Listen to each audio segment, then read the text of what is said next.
Local stories, local people. We're taking you inside Western Mass news. It's the Even Better Western Mass podcast with Dave Madsen. Welcome to this week's edition of the Even Better Western Mass podcast, wherever you are. Hope you're doing well as we approach the end of March. Well, this week we're going to focus on the Ad Club of Western Mass. My guest is Meghan Rothschild, who does media outreach for the Ad Club. She's also the owner of Chikmedia. That's a boutique firm that offers female-run organizations and women business owners strategic marketing, planning, and creative public relations. Back to the Ad Club, though. It has been in Western Mass since around 1909, starting as the Publicity Club. Today, the nonprofit serves all creative industries from the Berkshires to the Pioneer Valley, from Vermont to Connecticut. The Ad Club is writers, designers, printers, agencies, photographers, web designers, marketers, and media. People who've been in the business for decades and some just getting started. Here's my conversation with Meghan Rothschild. Meghan, good to see you again. Yeah, thank you for having me. Good to see you as well. You wear many, many hats, and we're going to talk about the newest hat that you're wearing now, your position with the Advertising Club of Western Massachusetts. Now, I know the Ad Club has been around for a long, long time, Yes. going back to what, 1909? 1909, it was once the Publicity Club is what its original name was. So it is a club an organization that has really been around in this community for a substantial amount of time. As we look at the Ad Club, and of course, the advertising business has changed quite a bit through the years. Ad professionals, I know it's a nonprofit that serves all really creative businesses. Yes. And I know the definition of creative business has probably changed through the years, but you're involved in it. Why did you get involved? So I had heard about the Ad Club years ago, being local here in Western Massachusetts, but also getting into what you were just saying, the creative industry. So working in marketing and public relations and with media, I did a little research about if there were organizations that were industry specific. So I think we have a lot of professional development organizations and networking groups here in Western Mass, and all of them are fantastic and wonderful. But I love it when you can get industry specific, because I feel like you're able to, whether it's commiserate or just relate to people who are working within your fields and share, some shared experiences and talk about best practices. And so that's why I got involved, because I felt like it's such it's a small community here in the 413, but it's even smaller among creative professionals. And so to be able to network and talk with other people and talk about our challenges and our wins, of course, has been really beneficial from a professional standpoint. Now, the Ad Club represents people in the business from, let's say, Vermont to what, Northern Connecticut into the Berkshires too? Yep, absolutely. Yeah. So it's, we use the term Western Mass, but it actually dips down into Connecticut and goes all the way up to Vermont. And like you said, also people from the Berkshires can get involved as well. So, definitely a larger footprint than some of the other professional organizations that we have here in this community. You think about it, when it started in 1909, you basically had newspapers. I don't even think radio was around yet. I think that's why it was the Publicity Club. It's just all about newspapers. And as you mentioned, that has most definitely changed the whole concept of what it is to be a marketer and to be within the creative industry is so much different. Even when I started in this field over 15 years ago, it has drastically changed. So I would guess that there probably aren't a lot of outlets for people in creative businesses to go to, really, to kind of feed off each other and share ideas and do different things. yeah, I mean, I think I'm very lucky that I have a small team. So I have a staff that I can go back to and bounce ideas off of and talk through storyboarding and graphic design and website development. But there's a lot of consultants in this area that are sort of one man, one woman shows, and they don't have that ability. And especially with everything that has happened with the pandemic and having to work from home and not being able to go to these co-working spaces and not being able to have meetings in person, it really does stifle the creative process to not be able to talk to other like-minded folks. So, and I think that is really one of the services that we as an agency provide. We need to be able to come to our clients and present them with creative ideas and award-winning ideas and scripts that are very strong.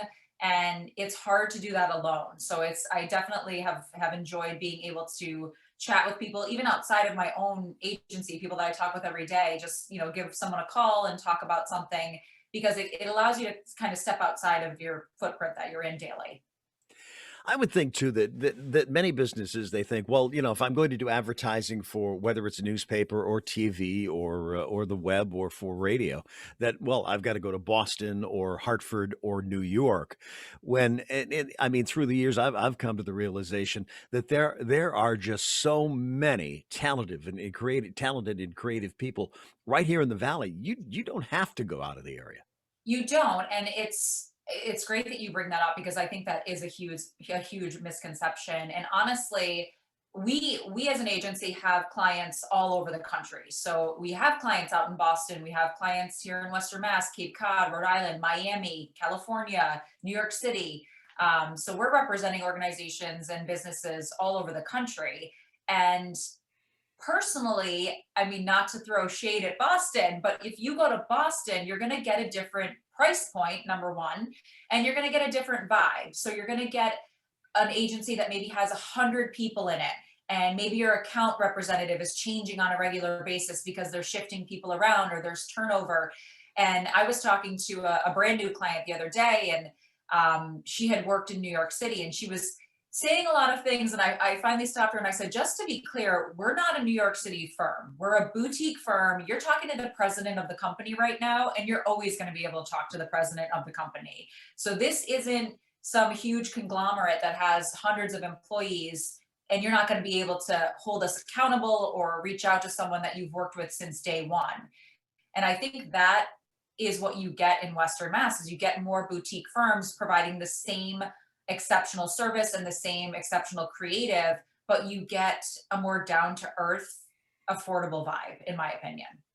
I think the other thing too is the advertising business and the sales business too.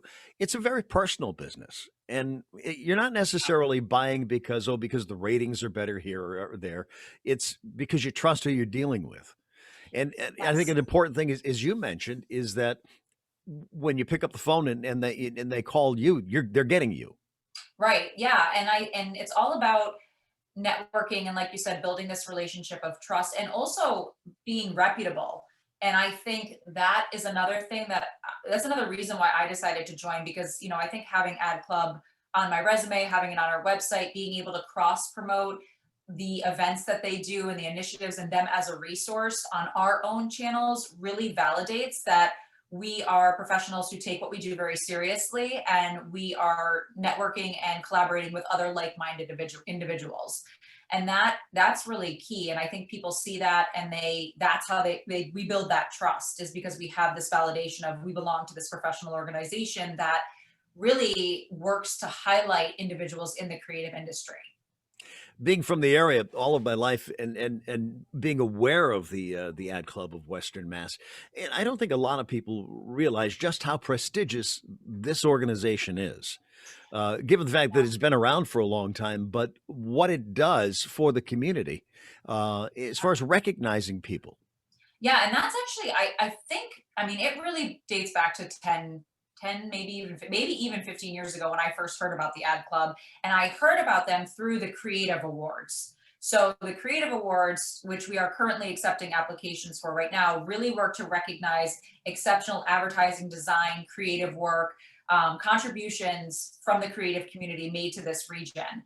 And that, I think, is something that is so important, because working in this industry can be very, what's the word I'm looking for? Not, it's, you do a lot of work on behalf of clients, and then people look and go, wow, that client, insert business name here, did amazing work, and you're kind of behind the scenes like, but wait, it was us. So we produce award-winning PSAs, we produce this beautiful graphic design work on behalf of our clients, and then we hand it over to them and they get to use it, and the client looks amazing. And that's always our goal, and that's what we strive to do. But sometimes it's nice to be able to say, okay, but we were responsible for that. And that's what I think the Creative Awards allows for, again, the creative industry. The recognition too from your peers. Absolutely. Yeah, because those are the people that, again, you're collaborating with. They look at something and they have that eye, they have that design eye, they have that branding eye, and they can look at something and say, wow, this is high caliber work, and we feel it deserves an award. And that's a huge honor, because not everybody has a marketing brain. Not everybody knows what consistent, good, strong branding looks like. So to be recognized by people who do is a huge honor. Now, do you have to be a member of the ad club to be able to enter? You do not. You do not have to be a member. And actually, our submission deadline is April 8th. And everything can be found at our website, adclubwm.org. So you can find out how to submit your work there. But it can be everything from photographs to design work to videographer work. So anyone who's in this space should definitely take advantage of that opportunity, because like you said, being recognized by peers is just, it's something that, again, we can also add to our resumes and add to our testimonials and validate that what we do is effective. So when you talk about membership too, you're not only talking about ad agencies and different businesses like that, but it sounds like it's also like photographers. People, yep, just Yeah. individual people, consultants, people who work for companies in the advertising realm. We just added a new member who works for a nonprofit organization running events. But she's got the marketing background and she has to market those events and work with her marketing team. So even people who might not necessarily feel like they fit under the creative industry space, we're still open to having members who have to do something publicly to promote the business or organization that they work for. And there really is a lot of benefits to being a member. That makes sense. Thinking about someone who's just getting into that for a nonprofit, that I suppose, and you've done this for a long, long time, there are different ways of dealing with different type of media, and the media in this area as opposed to the media in Boston. And again, like you said, if somebody calls your agency, they're going to talk to you the same way. If you call a TV station around here, you're probably going to talk to somebody on air or somebody who you need to talk to. So it's a good way to give them advice too, in the networking part of that. Yeah, and I think that's a great point, and I love that about this area. I always send my press releases, and then if it's an event, I call the newsroom and I get, what are you guys? I get someone who's on air and they pick up and say, oh yeah, hey Megan, we got your press release. We're going to talk about it today. So it's definitely, you have to figure out what is it that you're trying to promote, what's going to entice the media, what's going to be easy for the media. I just did a whole Instagram post about this, because I think people don't understand what the relationship building that we do with media professionals entails. I've been in this industry for 15 years and I've been friends with media people. I check in on them. I send them cookies at Christmas. I send them thank you cards. I go to their nonprofit events and support them. And I think, you really have to sort of figure out what's the message you're trying to promote and which media outlet might be interested in covering this, and who do I have a relationship with, who do I know who likes these types of stories. So it definitely it's a unique situation for sure. I must tell you, you talked about your Instagram account. I am fascinated by how you market through Instagram, because it's just, to me, it's very personal.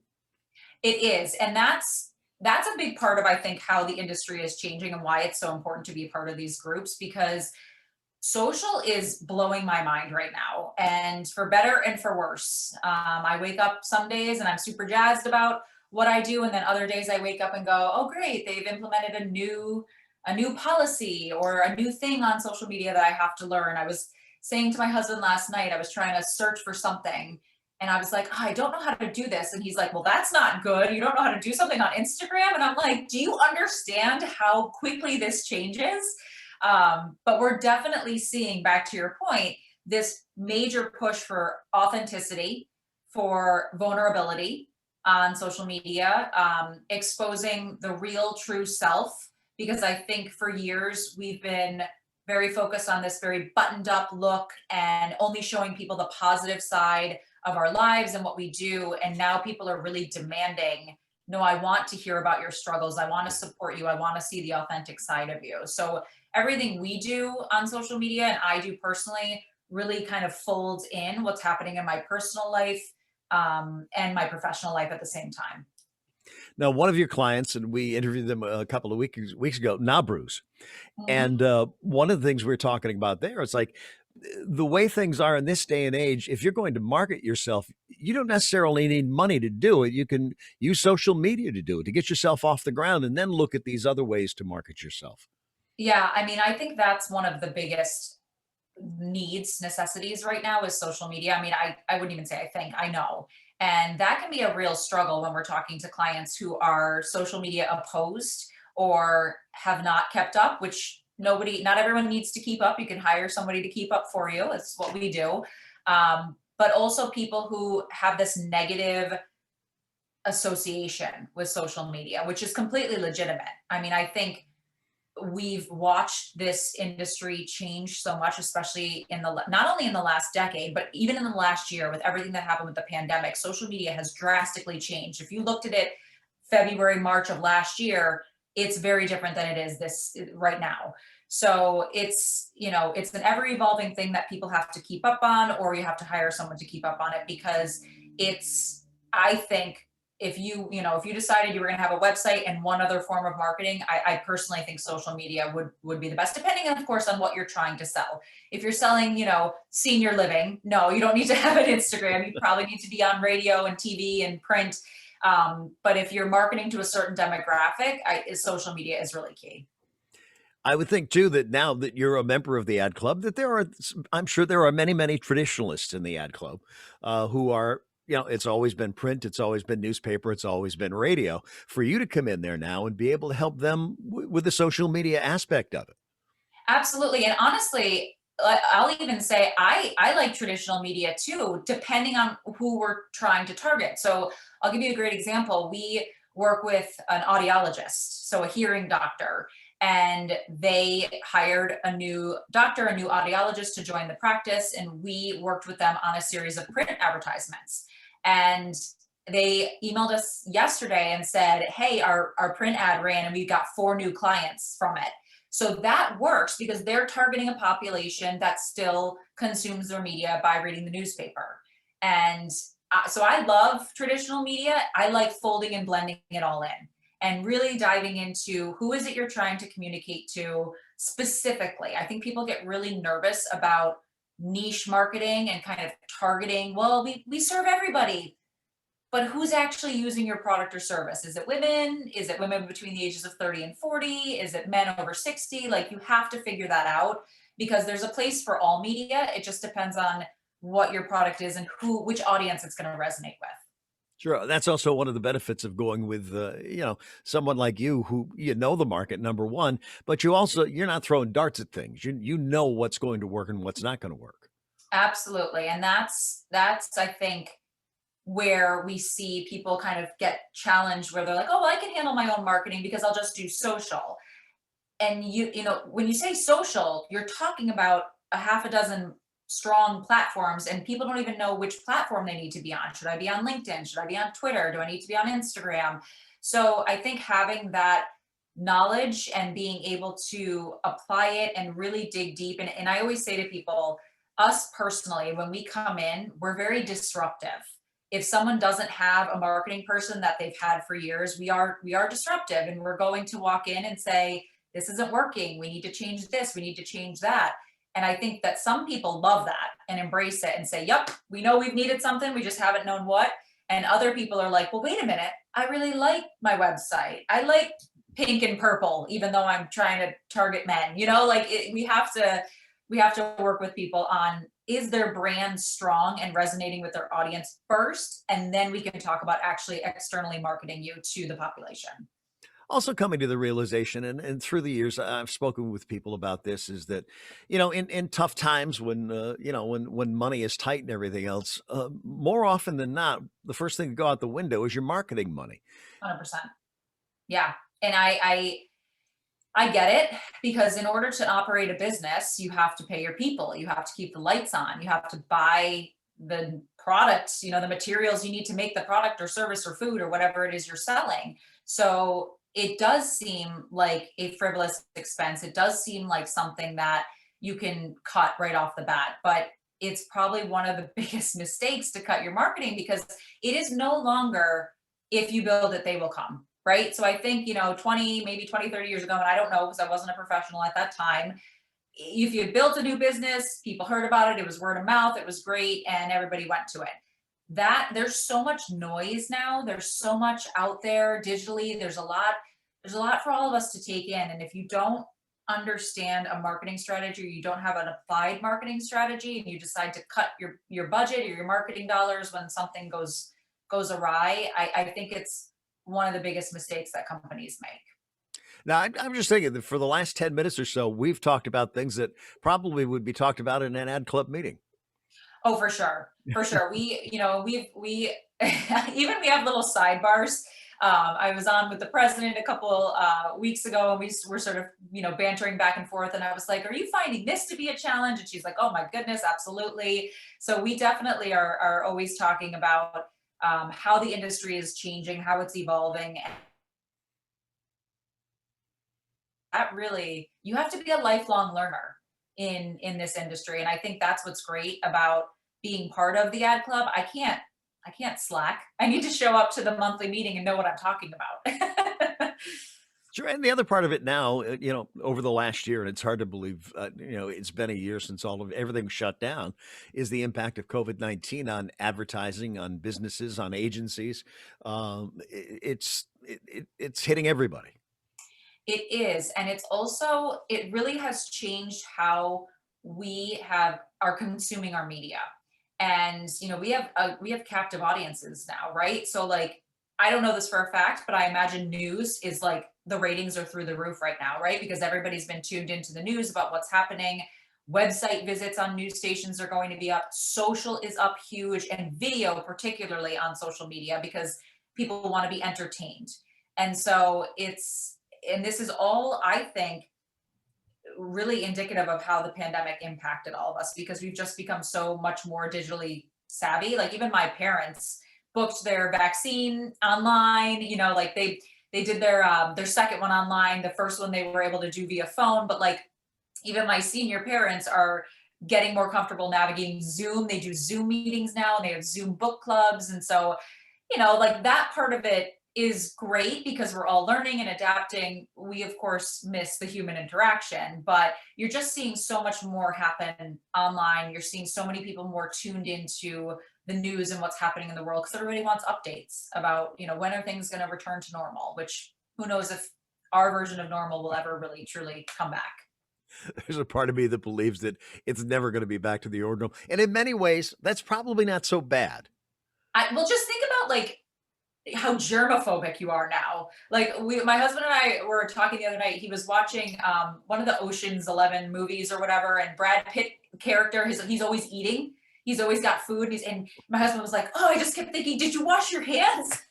And that's like, that's something we would never think about. But that's another thing. Like, businesses have had to utilize digital in such a different way. They've had to communicate what their COVID restrictions and accommodations are. They've had to, in a lot of cases, just go completely digital and online ordering, and set up online, shops and things like that. So it's definitely, I think we're all a lot more advanced. And when we come out of this, we're going to like really be on top of things. But I'm sure some things are, some people are longing for the old days of going to a boutique and actually shopping instead of buying things online. I mean, you and I talked about that in our first visit, about the fact that those who did have a web presence really were a step ahead of everybody else, but how fast people had a web presence, say within 2 to 3 weeks after all of this hit back in March, a year ago. Yeah, I mean, I remember talking to one gentleman who was like, "I've never needed a website and I don't want one." And, we were probably 3 months into the pandemic, and I was like, "I really strongly advise you get one, because even if you just have a one page that's like, here's how to contact me, here's what I do, here's my email address, here's my, phone number, just something to send people to." Because one of the first questions that you get when you approach a company is, well, can you send me to your website for more information? Like, can you send me a link to something so I can read more, right? Because people don't want to have that long investigatory conversation on the phone. They want to go to a website and just be able to read and find what they want. So absolutely, that was one of the reasons why we were so busy last year, is because everybody hired us to do websites. One of the things when we were talking about the prestige of the ad club is the William Pynchon Award. Now, by the time this airs, the deadline for nominations will have passed, but uh, I've seen that as to be really the most prestigious award awarded to anyone in Western Massachusetts. Yes, it's really about identifying someone who has exemplified promoting citizenship and building a better community here in Western Mass. And we've had everyone from war heroes to social activists to teachers to volunteers to philanthropists, historians. I mean, it's really all over the map. And it's about identifying someone who just really embodies that concept of building better community. So it's a wonderful award. And I know we were talking about people who should be on the list and things like that. So it's incredible. I'm always curious to see like who's going to win it this year, because it's fascinating to me. Now, hopefully, this year, by the time the awards are given out, we'll be able to go back and do it the way we did. Uh, but who knows? I mean, I'm Yeah, it's the winners announced in June. So we actually have our creative awards are happening Thursday, May 20th. They are going to be virtual because what's happening right now, and we're seeing this with our clients too, you have to make these commitments now.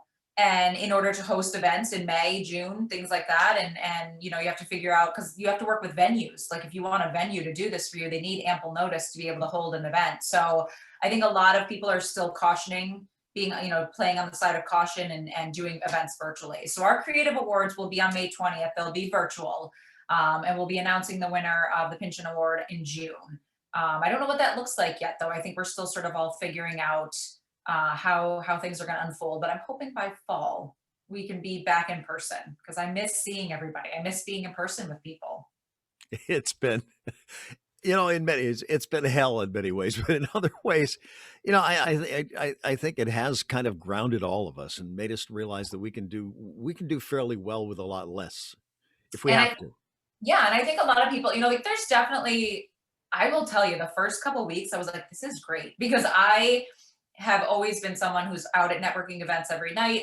I travel a lot for work, so I was packing a suitcase every week for a while. Um, and to sort of be forced to stay in the home and just calm was very nice for a little while. Then after a few months, I was like, okay, I can't, I can't do this anymore. So I think I absolutely agree. I think we've been able to adapt. I imagine Zoom meetings are here to stay. It's been so much more efficient to have back-to-back Zooms as opposed to bopping from, place to place, being able to check emails in between and not have to leave my house.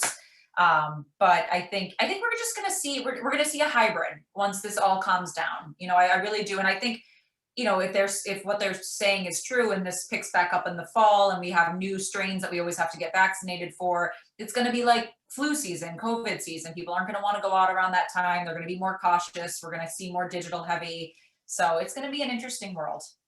Yeah, it became interesting for me with this podcast too, because I had just started this Right. in February, and the goal was to always do in-person interviews.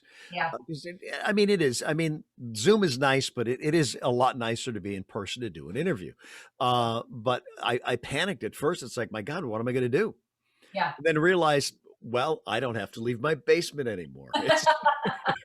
This is perfect. It works out. Megan, let's talk too about, you're also looking to the future of folks in advertising and in the creative businesses. The ad club has offered for a long, long time a scholarship. Yes. So we do $1,000 scholarship to Western Mass seniors who are going to look to pursue a degree in the creative field. So students who are going off to college or some form of training that is related to marketing, public relations, communications, media. And we are currently accepting applications for that up until March 31st. I find it, I've always been fascinated by the ad business that to me, for anybody who has any form of creativity, probably the last thing you want to do is get into news writing because you're kind of restricted by that. Yeah. Exactly. But with this, there's really no limit to your creativity, and it involves all aspects of media. You mean in terms of the ad club or in terms of what I do as an Terms agency? of the ad club, and who is in the ad club, and what you do. Yeah. Yep, it's such a variety. News writing, though, I feel like reporters now have this ability. I follow so many reporters on social media who just infuse their personality into everything that they do, and it's so great because it resonates so well with people. And I feel like as media professionals, there's a lot more connection, ability to connect with people through social. Yeah. There's this amazing weatherman down in Charlotte, North Carolina, who I follow because he used to dress up. He used to mimic all of Cam Newton's outfits when Cam was quarterback for the Panthers, and now he's doing all the TikTok trends on his Instagram. So he's doing all the dances, he's doing the lip reading, like, and he has 2 million followers. He's the weatherman in Charlotte. And so I think even as news professionals and weather people, utilizing social to infuse that personality and have that creative flair really does help the station. Because if I were in Charlotte, I'd be watching that guy every day just to see the basic weather because I think he's so cool and creative. I guess it's like with anything that you've got to set yourself apart from the others. Absolutely. Yeah. And I think, there's a great reporter. Actually, I think she used to work for you guys, Lindsay Idaluca, right? You know her? Yep. She used to work for Western Mass. She's in Rhode Island now. And she's passionate about animals and beauty. And she infuses all of that into her Instagram. And it just makes people want to watch her on TV. So, like, you have to have some form of flair and personality now to get people engaged and interested in what you have to say. And I think it's cool. Like, I went to school for journalism. I was planning on doing that, and I fell into marketing. And I think if I had gone into journalism, I would hope that I would have the same kind of social media presence and be really creative and quirky online and when I can, but then button it up and keep it professional when you're on TV, of course. Sure. It's the kind of the best of both worlds for us. And Yeah. that's like an old guy like me doing a podcast. It's like, But you get to have more fun here. It's more long form. You can ask people different questions. It's that's different. it. I mean, on some podcasts, they can swear and do all those things. I still can't do that, but I could. I always said in media, I can do anything once. That's true. And then you get the wrist slap. That's it. Or there's the door. Yeah. Or that. Or here's your ticket to HR. That's the other part of it. I'd rather the door than that. Sometimes. Yeah, me too. I know it. Meghan, we've talked a lot about the ad club. Anything you want to add? Yeah, I would encourage people to look into it and go to our website, again, adclubwm.org. There's so many benefits to becoming a member. There's so many benefits to getting involved. You can even actually find jobs and post your own jobs if you're hiring. And it's really just a place for networking and collaboration, like-minded professionals. You get discount tickets if you become a member. So definitely, if you've heard of the Creative Awards, now it's time to do a little bit more research into who the ad club really is. My thanks to Meghan Rothschild for being my guest this week on the Even Better Western Mass podcast. Now, to learn more about the Ad Club of Western Mass, you can visit their website, adclubwm.org. Thanks for watching or listening to this week's edition of the Even Better Western Mass podcast. Wherever you are, stay safe, stay well, and if you can, join me next week.